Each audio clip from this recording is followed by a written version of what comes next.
Why do some people with ordinary abilities achieve great success while others with exceptional talent struggle to move forward?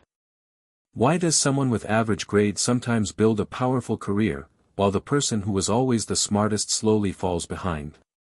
Maybe you've wondered about this. Maybe you've looked at someone more talented than you and thought, I could never compete with them. But what if talent is not the real reason people succeed? What if the real difference comes from something much simpler, how a person shows up every single day? This is the story of two people who started working in the same company on the same day. One had natural talent and impressive credentials.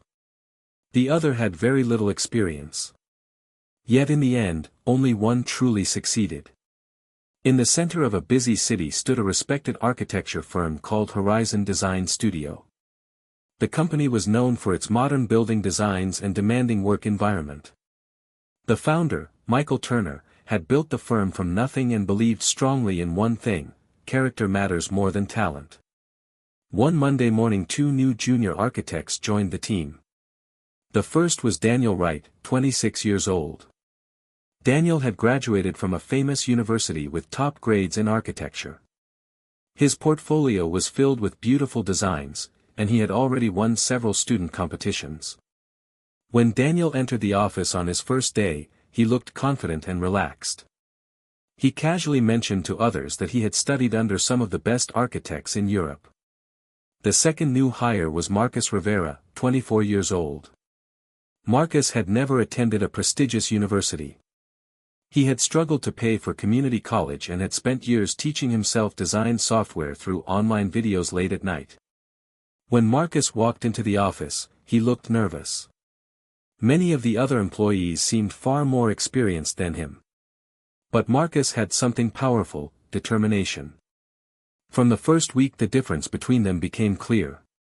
Daniel arrived exactly on time each day and completed his tasks with impressive technical skill. His work was precise and professional. But once his assignments were finished, he rarely did anything extra. If someone asked for help outside his responsibilities, he would often say, "That's not part of my project." Marcus behaved differently. He arrived early every morning. He watched the senior architects carefully, asked questions, and stayed late learning new techniques. After finishing his own tasks, he quietly helped coworkers who were struggling. At night Marcus often worried. Maybe I'm not good enough to be here. Everyone else seems smarter and more experienced. But every morning he returned determined to improve. 6 weeks later the company faced an important opportunity. During a meeting Michael Turner announced that the firm would soon begin designing a major cultural center for the city. "I need a junior architect to assist me on this project," he said. "Someone who can help manage the team and contribute ideas." He paused and looked toward Daniel and Marcus. "For the next month I will evaluate both of you. At the end, one of you will join the project." Daniel felt completely confident. "I have the best education and the strongest skills," he thought. Marcus felt nervous but reminded himself of one thing. "I may not be the most talented person here, but I can work harder than anyone else." During the following weeks Daniel's work remained technically impressive, but he kept focusing only on his own tasks. Marcus continued helping others and learning everything he could. Then one evening the team faced a crisis.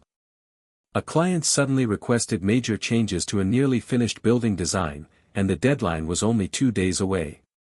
Everyone rushed to fix the problem. Daniel completed his assigned section quickly but avoided extra responsibility.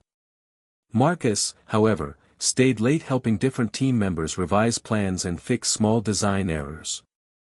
By the time the project was finished, the entire team was exhausted, but the design had been saved. The next morning Michael Turner called Daniel and Marcus into the conference room. On the table he placed 2 pencils. One was an expensive mechanical pencil made from polished metal. The other was a simple wooden pencil, worn from years of use. Michael picked up the expensive pencil. "This pencil is beautifully designed and very precise," he said. "But if I keep it in a drawer because I don't want to wear it down, it becomes useless." Then he lifted the old wooden pencil. This one is cheap and imperfect. But I use it every day, and because of that, it becomes valuable. He looked at Daniel. You have incredible talent and training. But sometimes you rely on that talent too much. Then he turned to Marcus. You still have things to learn, but you show up every day ready to work and help others. In my experience, Michael continued, talent may open the door, but attitude determines how far you go. The conversation changed both men. Daniel began arriving earlier and started helping his coworkers more. Marcus gained confidence and improved his skills quickly. At the end of the month, Michael gathered the team and announced his decision. Daniel, your technical ability is excellent, and you have a bright future, he said. But the position on the Cultural Center project will go to Marcus. Marcus stood silently, overwhelmed. Only a few years earlier he had been learning architecture from online tutorials after long workdays. Now he was helping design one of the city's most important projects.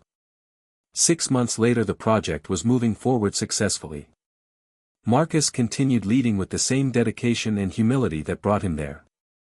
Daniel also grew into a better teammate and mentor. Because he had learned an important lesson.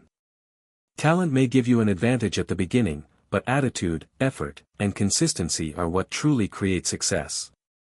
Your starting point doesn't decide your future. What matters most is how you show up every single day after you begin.